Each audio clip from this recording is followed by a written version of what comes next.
Hello everyone, कैसे हैं आप सभी। आई होप आप सभी ठीक होंगे। देखिए आज की जो हमारी वीडियो एमए सेकेंड ईयर वाले स्टूडेंट्स के लिए है जो पॉलिटिकल साइंस ऑनर्स इग्नू से कर रहे हैं।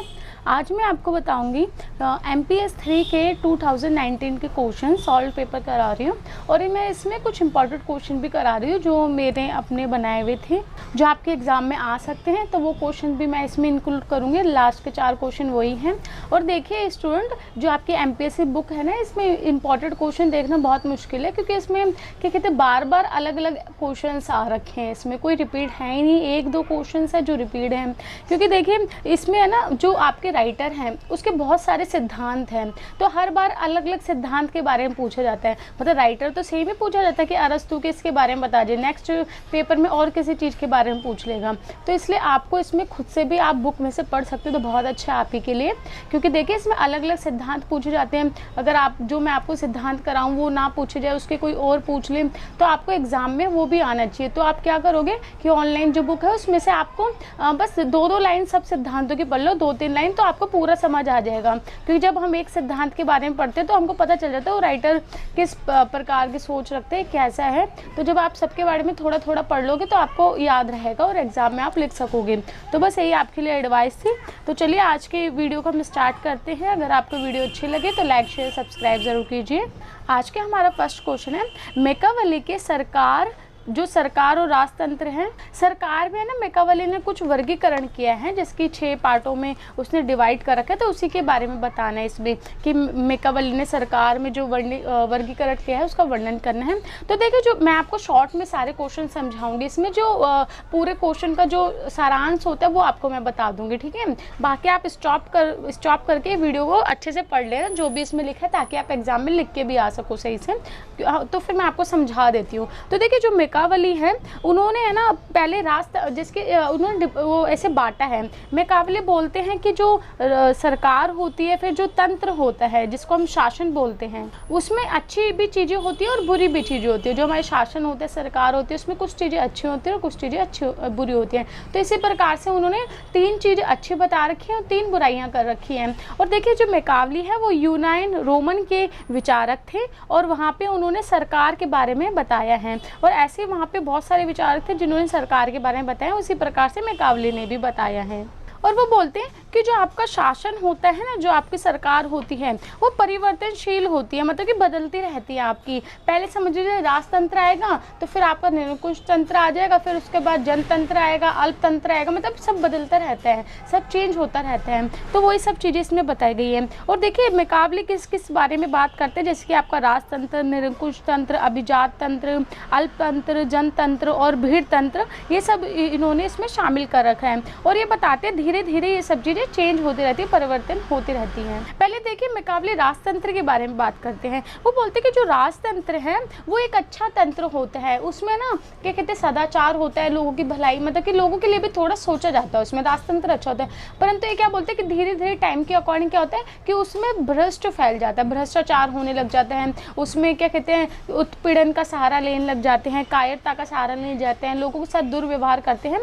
तो ये बता रहे कि जो राजतंत्र होता है वो अच्छा होता है, पर वो धीरे धीरे क्या होता है टाइम के अकॉर्डिंग अपना सदाचार जो होता है उसका अच्छा व्यवहार वो छोड़ता रहता है और भ्रष्ट की ओर चल पड़ता है। तो उससे क्या होता है कि भयानक स्थिति पैदा हो जाती है। तो देखिए अब जब राजतंत्र है तो इसको कैसे चेंज होगा ये, तो ये राजतंत्र के बारे में बताया। फिर वो बताते हैं निरंकुश शासन के बारे में कि जो निरंकुश शासन होता है उसके विरुद्ध एकजुट हो जाते हैं। जैसे कि जो राजतंत्र है, जो निरंकुश शासन है, उसके विरुद्ध एकजुट होकर क्या करते हैं, जो कुलीन वर्ग होता है ना, कुलीनता का कारण होती है, जो कुलीन वर्ग होता है या फिर आप बोले अभिजात जो वर्ग होता है, अच्छे कोटि का अमीर लोग होते हैं, उसमें वो निरंकुश शासन का विरोध करने लग जाते हैं, एकजुट होकर उसका विरोध करने लग जाते हैं। अब निरंकुश शासन के बारे में बता रहे हैं। निरंकुश शासन आपको पता होगा जिसमें कि वो अपने आप को ऊंचा मानते हैं, मतलब कि जो निरंकुश शासन में होता है वो सोचते हैं कि हम ही सबसे ऊंचे हैं और बाकी जो जनता है जो भी है वो सब ऐसे ही है, हमसे बहुत परे है और बहुत निचले स्तर पे हैं और हम सबसे ऊंचे हैं, हमारे पास सारी शक्ति है। तो निरंकुश शासन निरंकुशता से कुछ भी कर लेते हैं, दमन करते हैं, शोषण करते हैं, लोगों के साथ, तो क्या होता है कि धीरे धीरे जो जनता है, जो भीड़ है, वो इकट्ठी हो जाती है। वो अभिजात वर्ग होता है जो इकट्ठा होता है, अभिजात वर्ग, अमीर वर्ग, ये सब जो भी होते हैं इकट्ठा होते हैं और फिर जो निरंकुश शासन है उसके विरुद्ध में विरोध करने लग जाता है। और क्या होता है, विरोध करने के बाद उसकी हत्या भी कर देते हैं जो शासन होता है उसकी, और जिससे क्या होता है, निरंकुश शासन हट जाता है। अब निरंकुश शासन हटा तो उसके बाद किसका आएगा, उसके बाद जो अभिजात वर्ग होता है उसकी विजय हो जाती है, क्योंकि वो फिर क्या करता है, फिर अपने ही नेता का प्रतिनिधित्व करवाता है। ठीक है, एक नेता बनाता है, उसमें से मतदान कराते हैं और उसका प्रतिनिधित्व कराते हैं। फिर उसके बाद वो जीत जाते हैं और उन्हों का ही जो रूल रेगुलेशन होता है अभिजात वर्ग के अकॉर्डिंग चलता है, कि वो अपने अपने लिए सोचते हैं, सबके लिए नहीं सोचते हैं। ठीक है, तो उसमें भी क्या होता है, तो अपने लिए सोचते हैं, अपने रूल रेगुलेशन सब चीज़ बना लेते हैं। ठीक है, जो भी कानून उन्होंने सब बनाते हैं। फिर क्या होता है कि जो प्रतिनिधित्व जो शासन की सत्ता पे होता है, अभिजात वर्ग में से जो एक चुना जाता है और जो सत्ता पे आता है, उस सत्ता के जो बच्चे होते हैं, मतलब कि जो अभी समझ लीजिए कोई है सत्ता पे कोई आदमी, जब उसकी पीढ़ी होगी तो वो सत्ता पे आती है। तो जब वो सत्ता पे आ जाते हैं तो उनके मन में लालच आ जाता है कि हाँ हम यहाँ के सब कुछ हैं और ये सब तो ऐसे हैं। तो उनके मन में जब लालच आने लग जाता है ना, तो वो सारे अधिकार जो होते हैं उन सबका हनन होने लग जाता है। ठीक है, तो ये सब चीज़ें बताते हैं कि कैसे फिर वापस से वही लालच, भ्रष्टाचार फैलने लग जाता है, उनके मन में लालच आता है। तो अभिजात वर्ग जो होता है फिर वो भी नष्ट हो जाता है। फिर अभिजात वर्ग के विरुद्ध में लोग खड़े होते हैं और फिर अल्पतंत्र की स्थापना करते हैं। ये किस में बदल जाता है, फिर अल्पतंत्र में, जो आपका अभिजात वर्ग है। अल्पतंत्र में जब बन जाता है तो उसके बाद क्या होता है कि इसमें बहुत सारे, फिर अल्पतंत्र का भी सेम वही होता है जैसे निरंकुश शासन का हुआ था ना, कि लोग, भीड़ जो होती है इकट्ठा होती है, उसको पलट देती है, काया पलट हो जाती है। फिर वो हट के उसकी जगह से फिर कौन आती है, जनतंत्र आता है। जब अल्पतंत्र हटता है उसका विरोध करते हैं। अल्पतंत्र में भी यही होता है कि वो भी निरंकुश शासन की तरह ऐसी अत्याचारी सब हैं। फिर उसमें ना जब जनतंत्र की स्थापना होती है अल्पतंत्र के बाद, तो आपके सीरियल वाइज सारे याद होने चाहिए, क्योंकि उन्होंने सीरियल वाइज बताए हैं सबकी पहले कौन कौन आता है। तो जब जनतंत्र आता है तो जनतंत्र जो होता है एकदम वैसा होता है, मतलब कि एकदम ढीला ढाला, कमजोर सा, उसके पास शक्तियाँ ज़्यादा नहीं होती। तो ये सब अच्छा नहीं होता। जनतंत्र मतलब, जनतंत्र तो आपको होता है जनता द्वारा जो शासन होता है जनतंत्र, पर वो कमज़ोर होता है, बहुत ज़्यादा शक्तियाँ उनके हाथ में नहीं होती सही से एक जने के। तो उसके बारे में फिर जनतंत्र भी हट जाता है। मतलब जनतंत्र में क्या होता है कि भीड़ तंत्र में बदल जाता है। फिर ये कि छोटे छोटे समूह बन के अपना तंत्र चलाने लग जाते हैं, शासन चलाने लग जाते हैं, तो भीड़ तंत्र में चल जाता है वापस से। और फिर अपनी कठिनाइयों से बचने के लिए लोग वापस से राजतंत्र की ओर सहारा लेते हैं, वहाँ पे चल पड़ते हैं, राजतंत्र का वापस से सहारा लेते हैं। तो इसमें ये बता रहे हैं मैकावले कि चक्र जो है ये घूमता रहता है। पहले राजतंत्र, निरंकुश शासन, अभिजात वर्ग, अल्पसंख्यक तंत्र, फिर आपका जनतंत्र, फिर भीड़ तंत्र, ऐसे ये घूमता रहता है। फिर भीड़ तंत्र से वापस राजतंत्र पे आप जाओगे। तो बोल रहे कि ये सब ऐसे घूमता रहता है। लोग पहले क्या होता है, राजा सत्ता में आते हैं, फिर अभिजात वर्ग सत्ता में आती है, तो कभी आपकी जनता सत्ता में आती है। और मैकावले बोलते हैं अगर आपको जनतंत्र को सफल बनाना है तो उसमें आपको क्या करना पड़ेगा, जनतंत्र को सफल बनाने के लिए, कि जो धन है, संपत्ति है, उसका मतलब समानता होनी चाहिए, सबके पास समान वितरण होना चाहिए, जिसके कारण क्या होगा कि आपकी लड़ाई झगड़ा ये सब नहीं होगा। तो जनतंत्र की स्थापना सही से रहेगी। और लोग शिक्षित होने चाहिए, राजनीतिक के स्तर पर शिक्षित होने चाहिए, उनके जो विचार हैं उनका आदान प्रदान होना चाहिए, ताकि वो अच्छे से बना रहे। आपका जनतंत्र उसका अच्छा निर्माण हो और व्यक्ति अपना निर्णय खुद से ले सके, जिससे कि आप अपने जनतंत्र की स्थापना सही से कर सकें। और मैकावले कहते हैं कि राज्य के लिए ये आवश्यक है कि आप अगर जनता के साथ ज़्यादा उनको सताओगे नहीं तो आपकी जो राज्य है वो अच्छे से चलता रहेगा। अगर आप जनता के साथ शोषण करोगे, दुर्व्यवहार करोगे, तो वो सही से नहीं चल पाएगा। और राज्य को ज़्यादा अमीर वर्ग पे, अभिजात वर्ग पे, इन सब पे ज़्यादा भरोसा भी नहीं करना चाहिए। और मैकावले जो है वो राजतंत्र, अभिजात वर्ग और जनतंत्र तीनों को मिला के जो शासन बनकर उसको सबसे उत्तम बोलते हैं, सर्वोच्चतम बोलते हैं, क्योंकि ये बोलते हैं इन तीनों में क्या होता है कि सब एक दूसरे पे फिर निगरानी रख सकते हैं। तो ये बोलते हैं कि तीनों को जो शासन मिलके बनता है वो सबसे अच्छा। तो देखिए मैकावले का भी हो गया और मैंने आपको ये पूरा अच्छे से समझा दिया, बस आप इसको पोस्ट करके पढ़ लेना ताकि आप लिख सको और अच्छे से। नेक्स्ट क्वेश्चन देखते हैं। नागरिक समाज की रूसों की व्याख्या करने, समालोचन की व्याख्या करने की, नागरिक समाज पे रूसों ने क्या बोला है। और देखिए रूसों का देखिए सामान्य इच्छा भी वैसे पूछा जाता है, अगर आप उसको बुक में से पढ़ सकते हैं तो अच्छा है, बट मैं आपको रूसों की नागरिकता समझा रही हूँ क्योंकि ये इंपॉर्टेंट भी है आपका। देखिए जो रूसो हैं वो नागरिक समाज को ठीक नहीं मानते, वो इसमें इसकी बुराइयां बताते हैं। वो बोलते हैं कि पहले देखिए क्या होता था कि जब समाज था उसमें हमारी कोई मतलब कि एक समाज था, उसमें किसी प्रकार का कोई राज्य नहीं था, कोई समाज, हमने समाज तो अभी खुद बनाया, पहले तो कोई वैसा समाज भी नहीं था।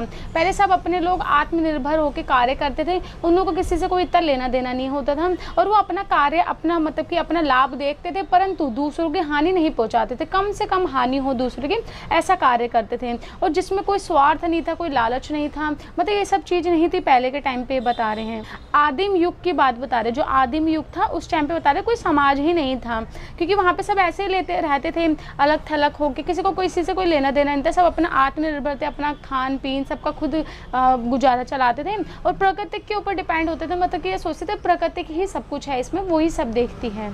और उस टाइम पे ऊंचा नीचा शोषण रहित ये कुछ भी नहीं था, शोषण उषण और इतना स्वार्थ था कुछ नहीं था। परंतु क्या कहते हैं धीरे धीरे क्या हुआ कि लोगों के अंदर छल कपट आने लगा, छल कपट आ गए, एक समाज की स्थापना हुई। लोगों के पास इतनी पहले तो बुद्धि ही नहीं थी कि वो एक समाज की स्थापना करे, समाज लाए, उनके पास इतनी सोच विचार की क्षमता नहीं थी।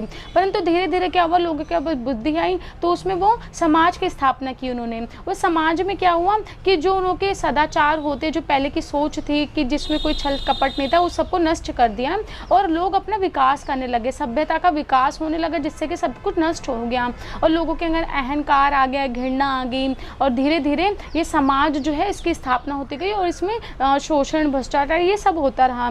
तो इसमें ये सब चीज़ बता रहे हैं। और देखिए स्टार्टिंग में मैं आपको ये तो बताई नहीं कि जो रूसो हैं वो फ्रांस समाज की स्थिति के आधार पर पूरा ये बताते हैं कि फ्रांस में थे ना रूसो, तो वहाँ का ही ये बता रहे हैं कि वहाँ पे कैसे असमानताएं हैं लोगों में और कहते हैं ऊंच नीच भेदभाव ये सब है, अमीर वर्ग है, गरीब वर्ग है, शोषण वर्ग है, एक शोषित वर्ग है जिस पर शोषण होता है। तो ये सब चीज़ें जिससे क्या होता है कि लोग अपने स्वार्थ के लिए मनुष्य के बीच में बहुत बड़ी खाई उत्पन्न होती जा रही है, ठीक है, ये सब बढ़ता जा रहा है। तो पहले वो ये सब बताया उन्होंने फ्रांस के बारे में, फिर उसके बाद ये सब बताया कि वह पहले आदिम युग था और फिर ऐसे ऐसे हुआ जो मैंने अभी बताया, तो ये सब इसमें बताया गया आगे।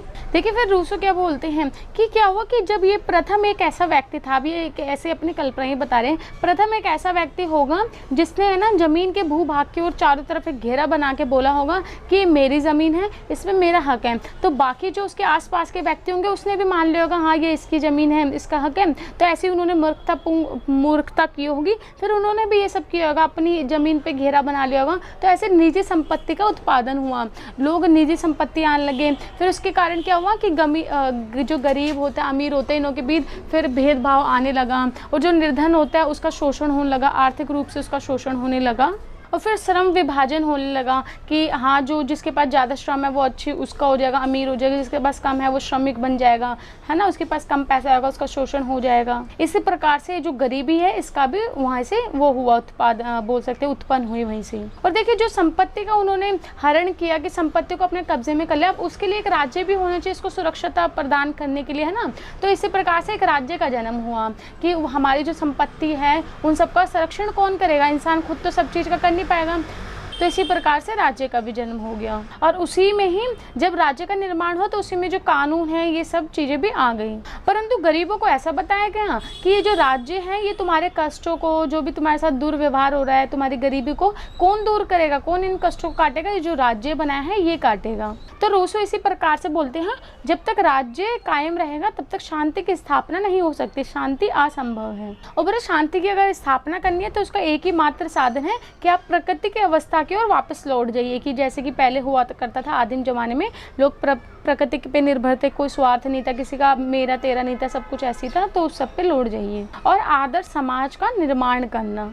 तो इसी प्रकार से वो समाज के निर्माण को उसकी आलोचना करते हैं, उसकी बुराई करते हैं। उनको कोई समाज जो निर्माण हुआ ये उनको बिल्कुल पसंद नहीं था। बोलते हैं समाज निर्माण में क्या होता है कि कुछ लोग अपनी आवश्यकताओं को पूरी करने के लिए लोगों का शोषण करते हैं और क्या कहते हैं लोगों का दुर्व्यवहार करते हैं और मोह माया की उसमें रहते हैं कि मेरा है ऐसे। और जब ये सब चीज़ें हुई थी तो क्या हुआ कि जो फ्रांस की जो ये फ्रांस में ही थे तो ये फ्रांस में वहाँ पे एक हलचल और एक लहर उत्पन्न हो गई थी और जो एक ग्रंथ था इसी ग्रंथ पे फ्रांस में क्रांतिकारी और दिशा निर्देशक बन गया। और देखिए उस जो ग्रंथ हैं जिसको पढ़ के ये सब होता है, वो फ्रांस में जो ये है आपका रूसो, इन्होंने लिखा था description on the origin of equality, इसके बारे में इन्होंने लिखा था, जिसको पढ़ के लोगों में क्रांति आई, हलचल मच गई। तो ये सब चीज़ें थी। तो ये क्वेश्चन यही समाप्त होता है। आई होप आपको समझ आया। आप इसको पोस्ट करके भी वापस से पढ़ लीजिएगा।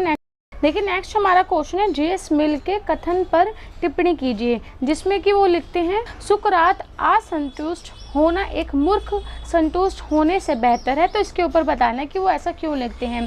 तो देखिए जो जे.एस. मिल हैं ये उपयोगितावाद के एक उच्च कोटि के विचारक थे। और जो जे.एस. मिल है ये किसके शिष्य थे? जो जेरमी बेंथम है ना, जेरमी बेंथम एक है विचारक, उन्होंने शिष्य थे, वो इनके गुरु थे। उन्होंने उपयोगितावाद के ऊपर सबसे पहले लिखा, ये फिर इन्होंने इसके बाद लिखा। परंतु इन्होंने क्या किया, पहले तो उनसे शिक्षा ली इसके ऊपर, फिर वो अपने ही इसमें विचार डालने लगे। और इन्होंने जो विचार है, जो जेरमी बेंथम है उनसे फिर अलग हो गए उपयोगितावाद पे, वो फिर अलग बात करने लगे, ये इन्हों का विरोध करके अलग उसमें ऐड करने लगे चीज़। तो इसमें ही वही बताया गया है। और देखिए उपयोगितावाद में क्या बताया गया है, मेन चीज़ ये है कि जो मनुष्य का सुख होते हैं उसके बारे में बताया गया है कि मनुष्य का सुख सबसे ज़्यादा इम्पॉर्टेंट है। मनुष्य को खुश रहना चाहिए, उसको सारी चीज़ों की सारी चीज़ उपलब्ध होनी चाहिए, उन सब चीज़ों के अंदर इसमें बताया। तो अब मैं आपको बता देती हूँ क्या क्या है। और जो जे.एस. मिल है वो जेरमी बेंथम के जो मूल सिद्धांत है उपयोगितावाद के ऊपर, उसके जो मौलिक सिद्धांत है उसी को ही पूरा समाप्त कर दिया जे.एस. मिल ने, उसमें पूरा परिवर्तन ला दिया जो उपयोगितावाद होता है उस पर। जे.एस. मिल के धारणा में यह है कि जो सुख होता है वो मुख्य रूप से गुणात्मक होता है, सबसे अच्छा होता है और सबसे अच्छा गुण होता है सुख। बोलते कुछ सुख अच्छे हाई क्वालिटी के होते हैं, कुछ सुख जो होते हैं निम्न प्रकार के होते हैं, मतलब कि कुछ उच्च प्रकार के, कुछ निम्न प्रकार के जो सुख होते हैं हमारे मनुष्य के। इसलिए मनुष्य को क्या चाहिए कि उच्च प्रकार के जो सुख हैं वो उसको प्राप्त हो, वो उसको प्राप्त करने का प्रयास करें। तो इसमें देखिए क्या बताते हैं, कुछ लाइन बताते हैं। बोलते हैं कि असंतुष्ट मानव होना एक संतुष्ट सुअर से अच्छा है। मतलब कि आपको असंतुष्ट मानव है आप, वो ज़्यादा अच्छा है एक सुअर के संतुष्ट होने से, कि वो संतुष्ट है ना अपने उसी रहता है जहाँ पे वो एरिया में, उससे तो उससे ज़्यादा अच्छा है कि आप असंतुष्ट मानव हो। दूसरे में वो लिखते हैं एक असंतुष्ट गुणी होना एक असंतुष्ट मूर्ख होने से अच्छा है, कि आप एक असंतुष्ट गुणी हैं तो उसमें संतुष्ट जो मूर्ख है वो अच्छा है। और फिर आगे जे.एस. मिल बोलते हैं कि जो गुण मात्रा और जो गुण होते हैं दोनों को हम माप सकते हैं, दोनों को मापा जा सकता है। और दोनों को कैसे मापा जा सकता है? आनंद और गुण को आप आनंद के माध्यम से और जो आपको सुख मिल रहे हैं उसके आप माध्यम से नाप सकते हैं। अगर आपके पास ज़्यादा आनंद है, आप ज़्यादा खुश हो, आपके पास सारी सुख सुविधा, इसका मतलब कि आपके गुण और मात्रा दोनों अच्छी क्वालिटी के हैं। और मिल क्या बोलती है जे.एस. मिल कि जब आनंद कोई गलत कार्य करता है तो उसकी भावनाओं को अंतर जो आत्मा होती है उसको ठेस लगती है और वो उसको कोसती है। आप देखते हैं जब आप कुछ गलत कार्य आपसे हो जाता है, कभी कुछ झूठ बोल देते गलत, तो आपकी अंतर आत्मा ही आपको बोलती है आपने ये काम गलत किया है ना। तो इसी प्रकार से बता रहे हैं। और जब आप कोई अच्छा कार्य करते हैं तो आपको बहुत अच्छा और प्राउड फील होता है कि हाँ मैंने ये काम किया, मैंने आज ये काम किया, किसी की हेल्प की, तो आपको खुद से अच्छा लगता है। तो यही बता रहे हैं कि जब हम गलत और अच्छा कार्य करते हैं तो हमारी अंतर आत्मा ही हमको सब कुछ बता देती है कि हमने क्या गलत किया, क्या सही किया। तो इसी प्रकार से जो बेंथम है उसकी ये आलोचना करते हैं उपयोगितावाद में, क्योंकि जो बेंथम है उनके अलग विचार हैं इस पे, उपयोगितावाद पे वो अलग बातें बोलते हैं और ये अलग बोलते हैं। देखिए और मिल बोलते हैं कि आपको अगर अच्छा जीवन जीना है तो मतलब अच्छा जीवन का मतलब ये बोलते हैं कि श्रेष्ठ जीवन आप जिए, तो इसको अच्छा जीवन मानते हैं। और ये है ना अच्छे जीवन कैसे प्राप्त हो सकते हैं कि आप नैतिक सिद्धांत से आपके अच्छा जीवन प्राप्त हो सकते हैं। तो यही उपयोगितावाद में इन्होंने क्रांति लाई कि नैतिक का तो जो सिद्धांत होता है वो सबसे ज़्यादा इम्पॉर्टेंट है, तभी आप अच्छा जीवन व्यतीत कर सकते हैं। इसलिए जो बेंथम के विचार है उसमें क्रांति परिवर्तन लाया कि नैतिक सिद्धांत इम्पॉर्टेंट है। और नैतिक जो होता है वो समाज में भी इम्पॉर्टेंट होता है, उसमें कैसे कि सभी लोगों को आर्थिक कल्याण हो, सभी लोग आर्थिक रूप से ऊँचे हो, अच्छे कल्याण हो उनका। देखिए मिल बोलते कि जो इतिहास में चलती हुई जो परंपरा है वो अपने जीवन के बारे में बताते हैं मिल, और बोलते जो इतिहास से चलती हुई प्रथाएं हैं, परंपरा हैं, ये व्यक्तियों को एक साथ जोड़ के रखती है। मतलब कि इसका प्रभाव बहुत ज़्यादा पड़ता है व्यक्तियों के जीवन पे, क्योंकि ये लोगों को एक साथ जोड़ के रखती है और ये भावना सदियों से चलती आ रही है। और देखिए आगे जो जे.एस. मिल है वो बोलते हैं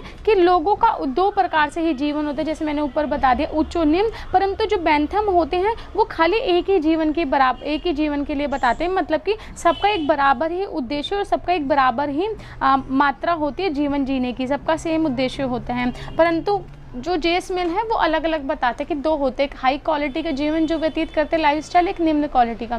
तो वो ये बता रहे हैं कि नहीं, जो बेंथम है वो इनके विरोधी थे ना, उन्होंने क्योंकि एक ही बताया कि एक ही टाइप का जीवन होता है सबका बराबर, पर ये अलग अलग बताते हैं। और जो जेएस मिल है वो उच्च प्रकार का जो आनंद होता है उसको सबसे ज़्यादा प्राथमिकता प्रदान करते हैं। और फिर वो वापस से बोलते हैं कि संतुष्ट सुअर होने से अपेक्षा असंतुष्ट सुअर होना सर्वश्रेष्ठ है। इसका मतलब ये कि जो आनंद की मात्रा होती है वो अलग अलग होती है। इसका ये भी है कि जो जेएस मिल है वो बोलते हैं कि जो आपका आनंद होता है उसकी गुण और मात्रा भिन्न भिन्न होती है, अलग अलग होती है, कि अलग क्वालिटी के गुण होते हैं। जिसकी समझ लीजिए कोई अच्छा जीवन जी रहा है, हम बोलते हैं ना कि ये इंसान बहुत ज़्यादा रिच है, अच्छी, जिसके हम एक्ट्रेस को बोलते हैं कि अच्छी क्वालिटी का जीवन जी रहे हैं, तो उसके गुण और मात्रा अलग अलग है।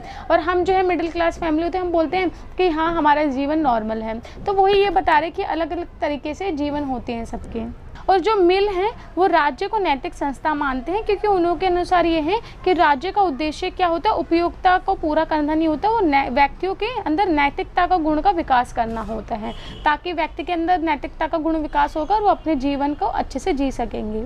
और मिल का कहना था कि विश्वास था कि जो मस्तिष्क होता है ना, मनुष्य का मस्तिष्क होता है, हेड होता है, दिमाग, बुद्धि, ये सब जो होती है परिवर्तन कर सकती है समाज में किसी भी प्रकार का। और इसी प्रकार से जो स्वतंत्रता का विचार है वो आदान प्रदान करने में लाभदायक सिद्धांत होता है, मतलब कि लाभदायक होता है। वो बोलते हैं कि मस्तिष्क की उन्नति और आत्मा की उन्नति से ही मानव समाज में कल्याण की संभावना हो सकती है। और उनका ये भी मानना है कि स्वतंत्रता के बिना आत्मा का विकास संभव नहीं है। स्वतंत्रता जो होती है व्यक्ति पर व्यक्ति की संप्रभुता होती, प्रभुसत्ता होती है। और ये बोलते हैं कि स्वतंत्र उसी कार्य को करना चाहिए जो व्यक्ति को करना, मतलब कि करने योग्य होते हैं वो कार्य है। तो इसमें बस वो व्यक्ति के बारे में बताते हैं कि व्यक्ति को अच्छा जीवन जीना चाहिए, अच्छी क्वालिटी का जीना चाहिए, मतलब कि ओवरऑल मनुष्य के ऊपर बात हो रही है इसमें कि वो अपने आत्मा से, दिल दिमाग से अच्छा जीवन व्यतीत कर सकता है। और जो समाज होता है वो व्यक्ति की नैतिकता को बढ़ावा देता है। ये सब चीज़ें इसमें आई होप आपको समझ आई हो। चलो हम नेक्स्ट क्वेश्चन देखते हैं। नेक्स्ट हमारा क्वेश्चन है क्रांति पर मार्क्स के विचार के बारे में बताना है कि क्रांति पर मार्क्स के क्या विचार है। और देखिए मार्क्स के विचार में बहुत सारी चीज़ें इंपॉर्टेंट है। आपका क्रांति भी, आपका वर्ग संघर्ष भी है, जो सर्वहारा वर्ग है उसके ऊपर, और ऐतिहासिक भौतिकता भी है, ये भी पूछा जा सकता है। तो ये 4 क्वेश्चन है जो मार्क्स के ऊपर आते हैं और इम्पॉर्टेंट भी है। तो अगर आप बुक में से पढ़ रहे हैं ऑनलाइन तो प्लीज़ इसके बारे में थोड़ा थोड़ा पढ़ लेना, ये आपके लिए इम्पॉर्टेंट रहेगा। तो चलिए हम क्रांति के ऊपर मार्क्स के सिद्धांत पढ़ते हैं। देखिए जो मार्क्स है ना वो इसमें ये बताते हैं कि किस प्रकार से जो आपका सर्वहारा वर्ग है, जो पूंजीपति वर्ग है, जिसने अपना पूरा स्थापित कर रखा है, अपना पूरा कब्जा कर रखा है सत्ता पे, तो उसके बारे में बताते हैं कि जैसे देखिए क्या होता है, जो पूंजीपति वर्ग होता है, कोई अच्छे सत्ता में आते हैं पूंजीपति वर्ग, तो कहते हैं श्रमिकों के साथ शोषण होता है ना, श्रमिकों के साथ मतलब कि उनको अपना दास बना लिया जाता है, उनको जंजीरों में जकड़ दिया जाता है, बेचारों के पास खाने का कुछ नहीं होता है ना, शोषण होता है उनका बहुत। तो ये बताते हैं मार्क्सवादी कि ये जब सारे श्रमिक एकजुट हो जाएंगे ना तो क्या होगा कि जो पूंजीपति वर्ग है उनको हटा देंगे, उनकी सत्ता से हटा देंगे। तो एक दिन क्या होगा कि एक वर्ग कहते हैं एक ऐसे समाज की स्थापना होगी जहाँ पूंजीपति वर्ग नहीं रहेगा और समाज भी धीरे धीरे खत्म हो जाएगा। तो क्या होगा कि सभी लोग अच्छे से जीवन व्यतीत करेंगे, राष्ट्रीयकरण हो जाएगा सब चीज़ का, वो सब इसमें बताते हैं। और बताते हैं कि देखिए अगर वो उसके श्रमिक वर्ग के पास हारने के लिए क्या है, खाली उनकी जंजीरें हैं जिसमें वो जकड़े हुए हैं, परंतु जो पूंजीपति वर्ग हैं उनके पास हारने के लिए बहुत सब चीज़ें हैं। और जो श्रमिक वर्ग हैं उनके पास जीतने के लिए पूरा विश्व पड़ा है, वो कुछ भी जीत सकते हैं। तो ये बोलते हैं कि जब सब एकजुट हो जाएंगे सारे श्रमिक तो पूंजीपति वर्ग को उनकी सत्ता से उखाड़ के उनको फेंक देंगे। वो बोलते हैं जो पूंजीपति वर्ग है वो डरता भी है कि जो एक क्रांति ना हो जाए, श्रमिक वर्ग क्रांति करेंगे तो उससे डरता भी है, ऐसा सब ये कार्ल मार्क्स बताते हैं। और हाँ, इन्हों की क्रांति में क्या होता है कि ये बलपूर्वक करना चाहते हैं अपनी क्रांति को, मतलब कि लड़ाई झगड़ा हिंसा, ये सबसे बोलते हैं कि तभी पूंजीपति वर्ग जो है उसको हटाया जा सकता है, जो हम पे शोषण कर रहा है श्रमिक वर्ग पे उसको हटाया जा सकता है बलपूर्वक, बिना हिंसा के उनको हटाया ही नहीं जा सकता। जब तक ये हिंसा नहीं करेंगे, लड़ाई झगड़ा नहीं करेंगे, बलपूर्वक अपनी क्रांति को नहीं लाएंगे, तब तक उन्हें हटाया नहीं जा सकता। तो ओवरऑल इसमें यही बताया गया है। तो आप इसको पोस्ट करके ज़रूर पढ़ लेना, मैंने इसको शॉर्ट में आपको समझाया कि आप अपने एग्जाम में लिख के आ सको। और ये बोलते हैं कि जो पूंजीवाद होता है उसका अंत एकदम निश्चित है, साम्यवाद का जो स्थापना वो भी एकदम निश्चित है कि साम्यवाद की स्थापना होगी और पूंजीवाद का अंत होगा। तो ये सब चीज़ें इसमें बताई गई हैं। और देखिए मैं आपको वर्ग संघर्ष के बारे में भी थोड़ा बता देती हूँ ओवरऑल। देखिए वर्ग संघर्ष में ये बताते क्या है कार्ल मार्क्स कि ये बोलते कि जितना भी हमारा इतिहास रहा है वो वर्ग संघर्ष पे रहा है कि एक ऊंचा वर्ग होता है, एक नीचा वर्ग होता है, एक अमीर होता है, एक गरीब होता है, एक स्वामी होता है, एक गुलाम होता है, एक उच्च कुल और एक निम्न कुल होता है, एक जमींदार होता है, एक किसान होता है। मतलब कि ये बताते हैं हमेशा से हमारा जो इतिहास है वर्ग में ही डिपेंड रहा है, पूरा वर्ग पे विभाजित रहा है। और इनों के बीच में शोषण चलता है कि जो उच्च कोटि के लोग होते हैं ना, जो जैसे कि स्वामी हो गया वो गुलाम का शोषण करेगा, जो जमींदार हो गया वो किसान का शोषण करेगा, ऐसे ही ये सब चलता रहता है। और दोनों ये एक दूसरे के हमेशा विरोधी भी रहे हैं। और ये बोलते हैं जो वर्ग संघर्ष है ये जो समाज है उसी का ही पूरा ये लक्षण है। जो समाज की स्थापना हुई है वर्ग संघर्ष पर हुई है, क्योंकि समाज में क्या होता है आपका, समाज में जो विभाजन होता है वो किस लिए होता है, अन्याय के लिए, कि लोगों के साथ अन्याय हो और वर्ग संघर्ष बने। जब अन्याय होता है तभी वर्ग संघर्ष की स्थापना होती है। बोलते हैं अगर आपको अन्याय को हटाना है, उसको मिटाना है, तो आपको क्या करना पड़ेगा, पहली बात तो आपको स्वतंत्रता लानी पड़ेगी, आपको स्वतंत्र होना पड़ेगा, और दूसरा आपको समाज में क्रांति की लानी पड़ेगी। वर्ग संघर्ष आवश्यक है। ये बोलते हैं कि जो क्रांति लाओगे उसी से आपका जो वर्ग संघर्ष हो ये सब चीज़ें हट जाएंगी और उससे वर्ग संघर्ष का अंत भी हो जाएगा। और इसी प्रकार से कार्ल मार्क्स बोलते हैं कि इतिहास से दो वर्ग चलते आ रहे हैं। एक तो वो जो उत्पादन करता है साधनों का, जो उनका स्वामी होता है, जो आपके संसाधन होते हैं उत्पादन का, उसका स्वामी होता है। दूसरा होता है असंख्य जीविकाओं का वर्ग होता है जो श्रम करता है, उन उत्पादन को करने के लिए श्रम करता है। और इन दोनों के जो हित होते हैं वो हमेशा एक दूसरे के विरोध में होते हैं, इसलिए वर्ग संघर्ष भी होता रहता है। और वो कहते हैं कि जो वर्ग संघर्ष है वो सलाह मशवरे के, समझौते के और मध्यस्थता के संभव नहीं है कि उसको समाप्त किया जा सके। वो कहते हैं कि इसके लिए कि क्रांति करना बहुत ज़्यादा ज़रूरी है, अपने अधिकारों के लिए लड़ना ज़रूरी है, क्रांति करना और बलपूर्वक करना, तभी आप अपने मतलब की जो है वर्ग संघर्ष है ये मिट सकता है, ये समाप्त हो सकता है और पूंजीपतियों का तभी अंत हो सकता है। तो देखिए कि जो वर्ग संघर्ष है इसमें क्रांति ही के टाइप का ही है, क्योंकि क्रांति किस लिए होती है, वर्ग संघर्ष के लिए ही होती है कि जो गुलाम शोषण करते हैं पूंजीपति वर्गों का, जो श्रमिक वर्ग होते हैं, तो आपकी क्रांति होती है। तो वर्ग संघर्ष क्रांति सेम है। और सर्वहारा वर्ग में भी सेम यही है कि सर्वहारा वर्ग में क्या होता है, एक पूंजीपति वर्ग होता है, एक श्रमिक वर्ग होता है, और दोनों के बीच में ये सभी आपको उसमें लिख के आना है। तो कार्ल मार्क्स की सारे जो भी विधि जितने भी क्वेश्चन किसी भी प्रकार से आ जाए, आप सब में सेम, लगभग सेम ही है सब कुछ, बस आपको थोड़ा बहुत और पता होना चाहिए। तो हम नेक्स्ट क्वेश्चन देखते हैं। और देखिए मैं पॉज कर दूंगी, आप इन सबको पढ़ लेना, जितने भी क्वेश्चन मैं अभी तक आपको समझा रही हूँ इसको आप पढ़ भी लेना दोबारा से। तो देखिए हमारा नेक्स्ट क्वेश्चन है, जो सहमति, प्रतिरोध और सहनशीलता पर लोक के सिद्धांत बताने हैं। जो लॉक है आपका, और सहनशीलता को आपको पता है सहिष्णुता भी बोलते हैं, तो वो लिखा हुआ आ सकता है एग्जाम में। तो चलिए इसका आंसर देखते हैं। देखिए जो जॉन लॉक के हम इसमें सहमति, प्रतिरोध, सहनशीलता में पढ़ेंगे, तो इसमें बता रहे हैं कि जो जॉन लॉक होते हैं वो सहमति पर आधारित राज्य की स्थापना चाहते हैं, कि सबकी सहमतियों उससे आधारित एक राज्य की स्थापना हो। और उसमें क्या होते हैं कि राज्य की स्थापना व्यक्तिगत सहमति से होनी चाहिए और किसी की विवश से नहीं होनी चाहिए, मतलब कि कोई विवश हो के राज्य की स्थापना ना करें, सबकी सहमति हो और सबके लिए हितकारी हो। और ये राज्य की स्थापना के लिए किस लिए बोले, कि अपने अच्छे जीवन की प्राप्ति के लिए राज्य की स्थापना करने की बात कर रहे हैं। क्योंकि लोग कहते हैं कि जो लोग जो है जॉन लॉक ये बोलते हैं कि राज्य है जो लोक कल्याण के लिए एक अच्छा साधन है, कि लोगों का इसमें कल्याण हो सकता है, कि ये खुद का स्वयं का लिए साधन नहीं है, हित सार्वजनिक हित का एक साधन है, कि सबके लिए एक साधन के रूप में है राज्य। और लोग बोलते हैं कि अस्तित्व का, राज्य का जो अस्तित्व होता है उसका मुख्य आधार होते है जन सहमति, कि अगर आपका राज्य का अस्तित्व बना रहे उसके लिए जन सहमति होना बहुत ज़रूरी है। और जन सहमति का आशय बहुमत से है, कि जन सहमति मतलब कि सब लोगों का जो बहुमत लिया जाता है उससे। और इसका समर्थन प्रतिनिधि के माध्यम से भी लिया जा सकता है, जब हम बहुमत करते हैं तो एक प्रतिनिधित्व के माध्यम से भी इसका समर्थन लिया जा सकता है। और बोले व्यक्ति जो है राज्य के शासन में सहमति अपने हित साधन के उद्देश्य से करता है, मतलब कि राज्य जो व्यक्ति है वो राज्य में सहमति कब दिखाता है, जब उसके हित पूरे हो सके, हित के जो साधन है वो पूरे हो जाए, तब वो व्यक्ति बोलता है हाँ ठीक है हमें राज्य की स्थापना करनी चाहिए। अगर उसके हित पूरे होते हैं तो उससे। और बोल रहे हैं कि अगर ऐसा कोई व्यक्ति ऐसा है कि किसी के हितों के विपरीत कोई कार्य करता है, राज्य के कई कार्य ऐसे होते हैं जो लोगों के हितों के विपरीत कार्य करते हैं, तो वहाँ पे सहमति नहीं मानी जा सकती है, वहाँ पे सहमति नहीं बनती है। अगर समझिए राज्य है, जो राज्य की जिसकी स्थापना करे देश की राज्य, तो उसमें क्या होता है कि लोगों के विपरीत कुछ कार्य करता है देश, तो उसमें क्या होता है कि किसी की भी सहमति नहीं बनेगी और फिर इसकी स्थापना भी नहीं हो पाएगी। और बोले जब शासन सत्ता होती है तो व्यक्ति का अच्छा जीवन अगर इसमें नहीं दे पाती है, जो शासन है हमारी व्यक्ति को अच्छा जीवन नहीं दे पाती, तो लोगों को अपना हित वापस ले लेना चाहिए इससे, और उन्हों के पास ये अधिकार भी होता है कि वो अपना हित वापस ले सके। वो बोलते हैं अगर कोई ऐसा शासन होता है जो लोगों के विरुद्ध कार्य करता है, निरंकुश होता है और प्रकृति के विरुद्ध कुछ कार्य करता है, अधिकारों का अपहरण करता है, उसका है ना, उसका दोहन करता है, तो क्या लोगों को उसका प्रतिरोध करना चाहिए, मतलब कि उसका विरोध करना चाहिए।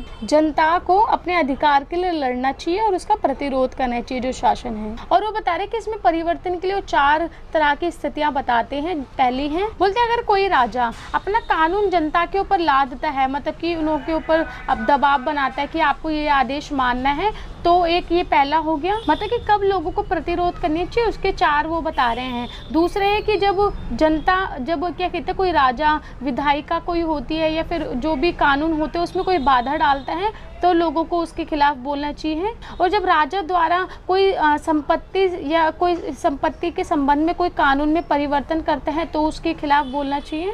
और जब किसी को जब राजा द्वारा जो कहते हैं विधायिका के साथ मिलके ये किसी विदेश शासन के साथ षड्यंत्र रच रहा हो और आप किसी को आकांक्षा हो कि षड्यंत्र रच रहे हैं, तो तब ये सब करना चाहिए जनता को। और इसी प्रकार से लॉक ने राज्य की सहनशीलता पर विशेष बल दिया है और राज्य को किसी भी प्रकार का धर्म हस्तक्षेप नहीं करना चाहिए, उनके मामलों में बोलना नहीं चाहिए और जितने भी प्रकार के धर्म है उन का आदर करना चाहिए।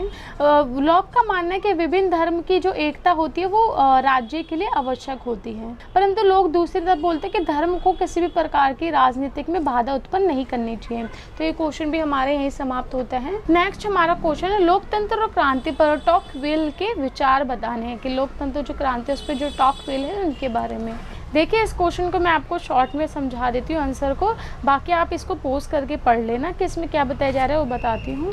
देखिए जो टॉकविल है वो एक जो लोकतंत्र है उसके समर्थन में है और वो बताते हैं कि जो लोगों को जो अधिक से अधिक अधिकार मिलने चाहिए, उनकी सहभागिता होनी चाहिए, सामाजिक और राजनीतिक स्तर पर समानता होनी चाहिए, लोगों को विशेष अधिकार प्राप्त वर्ग की समाप्ति, जो विशेष अधिकार लोगों को मिलते हैं वो नहीं होने चाहिए और बाकी सब चीज़ होनी चाहिए, समानता, लोग के साथ भेदभाव नहीं होना चाहिए, मतलब ये सब चीज़ें वो इसमें बता रहे हैं। और वो बोल रहे हैं कि एक अच्छा कि लोगों के हाथ में है, लोकतंत्र अच्छा बनाना या बुरा ये लोगों पे निर्भर करता है, क्योंकि जो लोकतंत्र है लोगों के द्वारा ही तो चलाया जाता है ना। तो आपको अच्छा शासन चाहिए फिर बुरा शासन बनाना, ये सब जनता के हाथ में होता है, क्योंकि वो जिस प्रकार से रहेगी, जिस प्रकार से करेगी, वैसी प्रकार का आपका शासन भी बनेगा।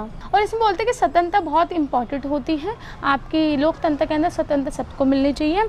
और ये बताते हैं जो टॉकविल हैं ये क्रांति का समर्थन नहीं करते हैं, जो फ्रांसीसी में क्रांति थी उसका ये समर्थन नहीं करते। बोलते हैं जो क्रांति होती है ये आतंकवाद और निरंकुशता का सहमति नहीं प्रकट करते। बताइए बोलते हैं जो क्रांति होती है और आतंकवाद होता है और निरंकुश होते हैं उस पर सहमत नहीं है, उसके विरोध में है, क्योंकि ये बोलते हैं कि क्रांति से, एक बड़ी क्रांति से क्या होता है कि स्वतंत्रता तो प्राप्त हो सकती है आपको, परंतु बाद में फिर से ये जो स्वतंत्रता है ये चले जाती है और इसके स्थान पे वापस से वही सब हो सकता है, निरंकुश हो जाता है ये सब। तो इसलिए क्रांति को ये पसंद नहीं करते ना उसका सपोर्ट करते हैं ये बस लोग।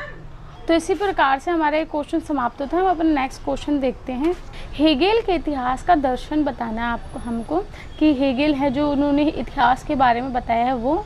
देखिए जो हेगेल हैं वो कहते हैं जो हमारा इतिहास है इसको 4 उसमें विभाजित करते हैं। इतिहास से जो राज्य होते हैं इसको 4 भागों में विभाजित करते हैं, एक तो प्राचीन, फिर यूनानी, फिर रोम और फिर आपका जर्मन। ये बता रहे कि प्राचीन काल में धर्मतंत्र होता था, यूनानी राज्यों में क्या होता था, जनतंत्र तथा अभिजात तंत्र होता था, और रोमन युग में संवैधानिक राजतंत्र के संबंध में माना जाता है। मतलब कि उनका अर्थ ये है, ये बताते कि जो प्राचीन है उसमें तो आपका धर्म से रिलेटेड होती थी सारी चीज़ें, है ना, धर्म ज़्यादा माना जाता था उस टाइम पे। फिर जब यूनानी आया, यूनानी में क्या हुआ कि राज्य और जनतंत्र दोनों था और अभिजात तंत्र भी था, परंतु जो रोमन युग है उसमें संवैधानिक और राजतंत्र था, और उसके बाद आपके पास उससे रिलेटेड ये बता रहे हैं। आगे देखिए इनों के बारे में एक्सप्लेन करेंगे। देखिए बता रहे कि धर्म काल में जो क्या होता था प्राचीन काल में, कि धर्म या एक की स्वतंत्रता होती थी, ठीक है, धर्म हो या फिर एक की स्वतंत्रता। और यूनानी काल में क्या है, कुछ की स्वतंत्रता देने लगे, और रोमन काल में सभी चीज़ की स्वतंत्रता देने लगे। देखिए इसी प्रकार से बता रहे हैं कि वे लिखते हैं हेलिंग कि जो पूर्व में एक ही स्वतंत्रता थी और यूनानी और रोमन में कुछ कुछ की स्वतंत्रता थी, तथा जर्मनी में विश्व जनता की भी सभी स्वतंत्र है, और तथा जो विश्व जर्मन है वो विश्व जानता है कि सभी स्वतंत्र है। मतलब कि जर्मन के टाइम पे कि विश्व जो होता है वो स्वतंत्र था। और वे मानते हैं कि जो वर्तमान है इसमें देखिए क्या है कि जनता जो है उसी के हाथ में सब कुछ है, जो जनता है वो प्रमुख है। आपको पता है जनता कहीं सब जगह पे अब लोकतंत्र है ना, तो बोलते हैं कि आज के टाइम पे जनता ही सर्वोत्तम है, जनता का शासन है, और जनता चाहे वैसे ही आप अपना मतलब कि जो आपका राज्य है या जो भी है उसको स्थापित कर सकते हैं। जनता के व्यवहार पे ही जनता के द्वारा ही आदर्श समाज की स्थापना हो सकती है। और इतिहास में आप देखेंगे तो एक ही का शासन होता था, है ना, सबका नहीं होता था, एक ही का शासन होता था। और इतिहास जो है जिसका एक शासन होता था वहाँ पे अधिकार भी सबको सही से नहीं मिलते थे, वो जो है वो सब गुजर चुका है। अब वर्तमान चल रहा है जिसमें कि राष्ट्र होता है और आपका कहते जनता होती है, उसके द्वारा सब चलता है। और जो इतिहास है अब इसका कोई अर्थ नहीं रह गया है, मतलब कि इतिहास में जो हो चुका है अब इसका कोई ज़्यादा अर्थ है नहीं आज के टाइम पे, ये बताते हैं। देखिए और क्या बोलते हैं हेलिंग कि जो आपके धर्म सुधार आंदोलन हुए हैं ना वो संपूर्ण आधुनिक युग को जर्मनी राष्ट्र का युग की संज्ञा देते हैं। जितने भी आपके ये धर्म सुधार आंदोलन हुए हैं और जो आधुनिक युग आया है इसको जर्म का जो राष्ट्र युग की संज्ञा देते हैं, कि जर्मन के जो राष्ट्र है उसके कारण। और ये जर्मन राष्ट्र में सभी को शामिल करते हैं, जैसे कि उत्तरी पश्चिम जो यूरोप होता है उसको, और रूस है, इन सभी को भी इसमें शामिल करते हैं। पूरा इतिहास और जो स्वतंत्रता होती है उसकी जो प्रगति होती है विभिन्न राज्यों के द्वारा स्थापित होती है, और बोल रहे हैं कि प्रतिस्थापित होती रहती है, बदलती रहती है मतलब। और बोल रहे हैं कि जो जर्मन है उसमें हिलेंग को महत्वपूर्ण स्थान भी दिया है। जो हिलेंग है वो जर्मन को एक महत्वपूर्ण स्थान देता है क्योंकि वो वहीं के ही थे इसलिए। परंतु जो हिलेंग है उनका जो इतिहास का दर्शन है वो समकालीन जो प्रथाएं होती है ना, पहले के टाइम की जो प्रथा होती है, और ये इनको अंतिम चरण नहीं मानते। वो कहते हैं कि इसके आगे और भी है बहुत, क्योंकि जो स्वतंत्रता की चेतना है, क्योंकि जो स्वतंत्रता की जो चेतना है वो ऐतिहासिक की एक प्रगति की प्रक्रिया है जो आपकी चलती रहती है, क्योंकि प्रथाएं सब कुछ नहीं है, इतिहास में बहुत कुछ है। तो देखिए कुछ ये वाला जो हेलिंग वाला है इसको आप पढ़ भी लेना, इसमें थोड़ी सी टफ लैंग्वेज भी है, हल्की फुल्की, बट आपको ये थोड़े नाम याद करने होंगे जो इन्होंने बताए हैं, बट ये इतना ज़्यादा इंपॉर्टेंट नहीं है, शायद से ये एग्जाम में आए, आप बट इसको पढ़ लेना। अब नेक्स्ट क्वेश्चन देखते हैं। अब हम पढ़ेंगे जेरेमी बेंथम के उपयोगितावाद। अभी मैंने जेएस मिल के उपयोगितावाद आपको पढ़ाए थे, वैसे ये जेरेमी मिल के उपयोगितावाद मैंने आपको बताया था ना कि मनुष्य के बारे में बात की गई है, उसको किस प्रकार के सुख मिलने चाहिए, परंतु ये थोड़े विरोधी हैं किससे, जेएस मिल के, क्योंकि जेएस मिल इन्हों के शिष्य थे, उन्होंने पहले तो इनसे शिक्षा ली सब कुछ, फिर अलग से अपने विचार उसमें प्रस्तुत किए, और जो उपयोगितावाद है उसका पूरा मौलिक सिद्धांत ही नष्ट कर देते, ये सब मैंने आपको बताया था। अब इसमें पढ़ते कि जो बेंथम है वो किस प्रकार की विचारधारा रखते हैं उपयोगितावाद पे। देखिए जो बेंथम है इनके अनुसार जो उपयोगितावाद है उसका मतलब ये है कि किसी भी वस्तु के उस गुण या प्रकृति से है जो बुराई का निवारण करती है, मतलब कि आप वो गुण और वो प्रकृति होती है उपयोगितावाद जो बुराई का निवारण करती है और हमें भलाई प्रदान करती है। अर्थात जो बुराई है उसका अर्थ ये क्या बताते हैं, दुख, और दुख का कारण भलाई का अर्थ होता है आनंद, मतलब कि आनंद आपको प्राप्त होना, मतलब कि जब आप बुराई कुछ होती है तो आपको दुख प्राप्त होता है, अगर आप कुछ भलाई करते तो आपको आनंद प्राप्त होता है, वो बताते हैं। पूरे मनुष्य का एकमात्र लक्ष्य है कि आनंद की प्राप्ति और दुख का निवारण करना। बुरे देखिए जो हम कार्य करते हैं उसी से हमें दुख की और अगर उसी से हमें सुख की प्राप्ति होती है, हम जिस प्रकार से कार्य करेंगे उसी के अनुसार हमें दुख और सुख दोनों की प्राप्ति होती है। बुरे इसी प्रकार से कोई कार्य जो होता है वो तो भला बुरा नहीं होता, परंतु उसकी उपयोगिता जो होती है कि हम उसे किस प्रकार से यूज़ कर रहे हैं, किस प्रकार से उपयुक्त है, वो बुरी हो सकती है। और बोरेस के अनुसार जो उपयोगिता है वो मापदंड करती है कि दुख को कैसे कम करता है। मतलब कि उपयोगिता क्या होती है कि वो मापदंड होता है एक प्रकार का जो दुख को कम करता है। देखिए बेंथम बोलते हैं कि जो दुख होता है और सुख होता है केवल मात्रा में अंतर होता है, गुण में अंतर नहीं होता। मतलब इसकी जो मात्रा है उसमें अंतर मिल सकता है, गुण में अंतर नहीं होता है। एक कार्य से सुख की मात्रा अधिक होती है तो इसका मतलब सुखी है, और अगर उसकी मात्रा कम होती है तो मतलब दुखी है। तो इसका मतलब कि अच्छा कार्य है लेकिन दुख है तो बुरा कार्य है। और बोलते हैं उपयोगिता का महत्वपूर्ण तथ्य होता है कि उसका जो परिणाम है उससे है कि उसका परिणाम क्या निकलेगा। किसी भी देखिए कोई भी कार्य होता है उसका जो परिणाम निकलता है अच्छा या बुरा होता है, तभी हम बोलते हैं ना कि वे चीज़ हमारे लिए अच्छी थी या फिर वह चीज़ हमारे लिए बुरी थी। और बेंथम है ना 4 अपने उपाय भी बताते हैं किससे आप आनंद पाने का प्रयास करते हैं, मतलब कि किससे आपको आनंद पाने का प्रयास किया जाना चाहिए। तो चारों बताते हैं कि किस किस चीज़ से आपको आनंद मिल सकता है। जैसे कि प्रथम बोले कि व्यक्ति क्या करता है, खाली अपने उद्देश्य को प्राप्त करता है, मतलब व्यक्तिगत जो आनंद है उसको प्राप्त करना चाहते हैं, जिसके कारण इस कारण प्रत्येक व्यक्ति अपने सुख और आनंद के लिए प्रयास करता है। तो कि प्रत्येक व्यक्ति अपने आनंद के लिए प्रयास करता है, दूसरों के लिए नहीं करता। दूसरे में क्या बता रहे हैं, और देखिए दूसरे में बता रहे हैं कि सभी व्यक्तियों को खाली अपने स्वार्थ के लिए, अपने सुख के लिए कार्य नहीं करना चाहिए, दूसरों के लिए भी करना चाहिए, तभी वह कार्य अच्छा होगा और आपको सुख की प्राप्ति होगी। और तीसरे में बता रहे हैं कि व्यक्ति को ज्यादा से ज्यादा आनंद के लिए प्रयास करना चाहिए। चौथे में बता रहे हैं कि व्यक्ति को ग्रेटेस्ट पॉसिबल हैप्पीनेस के लिए प्रयास करना चाहिए। यह अंतिम बात है कि जे.एस. मिल ने भी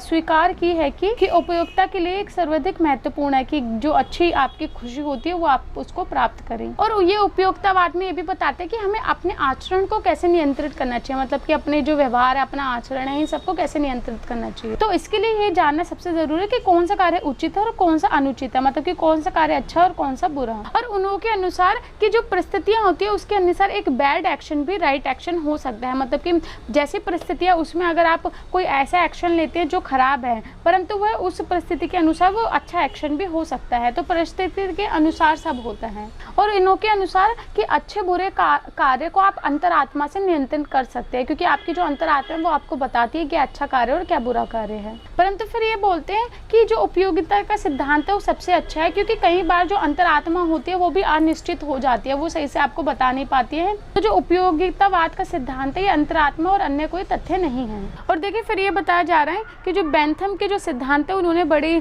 उससे व्यवस्थित रूप से रखा है उसको एकदम सीरियल वाइज, परंतु वे बोलते हैं कि जो बेंथम के सिद्धांत है इसमें मौलिकता का अभाव है बिल्कुल। तो इसमें मौलिकता का अभाव इसलिए क्योंकि जो बेंथम है इन्होंने अलग अलग जो विचारक है उनकी सारी चीज़ें ग्रहण किया, मतलब खुद से कुछ नहीं किया इन्होंने। जैसे कि जो ज्ञान का सिद्धांत है वो लोक से लिया है, एव होम से लिया है, ग्रहण किया है। और जो सुख दुख का सिद्धांत है वो हेल्वेल्टिन से लिया गया है। मतलब क्या बता रहे हैं, इन्होंने खुद से कुछ नहीं किया, ये सब सिद्धांत एक दूसरे से लिए गए हैं। तो देखिए इसी प्रकार से हमारी आज की वीडियो समाप्त होती है। आई होप आपको समझ आई हो। तो देखिए इसमें मैंने सब शॉर्ट में समझा और मैं पूरी वीडियो को पोस्ट करूँगी, आप पोस्ट करके सब पढ़ लेना, क्योंकि देखिए मैं शॉर्ट में समझाया तो कुछ लाइन इसमें रह जाती है बीच में से जो बतानी होती है, बट जो मेन चीज़ है वो मैं आपको इसमें बता देती हूँ ताकि आप अपने एग्जाम में इससे और चीज़ें बना के लिख सकें। तो अगर आपको वीडियो अच्छी लगे तो प्लीज़ इसको लाइक शेयर सब्सक्राइब करना। और देखिए मैं अब इसके बाद इंपॉर्टेंट क्वेश्चन या फिर जो भी है एक वीडियो और लाऊंगी, क्योंकि देखिए मेरे को अभी और भी वीडियो बनाने, तो MPS 3 की अब मैं बस एक वीडियो और लेके आऊँगी जिसमें कुछ इंपॉर्टेंट क्वेश्चन ही रखूँगी। मैं 2018 के भी देख के इंपॉर्टेंट क्वेश्चन और जो मेरे इंपॉर्टेंट के सब देख के एक वीडियो बना दूँगी, क्योंकि है ना वीडियो बहुत ज़्यादा हो जाती हैं और फिर अभी बहुत सारे वीडियोज़ रहती है जो अभी एग्ज़ाम बच्चों के कंटिन्यूज़ आने वाले हैं। तो इसमें मैंने आपको लगभग चीज़ें बताई दी हैं, और बाकी आप खुद से भी प्लीज़ पढ़ने का प्रयास करना, क्योंकि इसमें कुछ ज़्यादा टफ है नहीं है। आपको सब राइटर के लिए थोड़ा थोड़ा उनके सारे सिद्धांत के बारे में थोड़ा थोड़ा पता होना बहुत ज़्यादा ज़रूरी है, क्योंकि एग्जाम में कुछ भी पूछा जा सकता है। बाकी मैं अपनी तरफ से प्रयास कर रही हूँ कि आपके लिए जो बेस्ट हो सकता है वो लाऊं, उसकी वीडियो बनाऊं। तो चलिए आपको अगर अच्छे लगे तो लाइक शेयर सब्सक्राइब करना। हम मिलते हैं नेक्स्ट वीडियो में। धन्यवाद।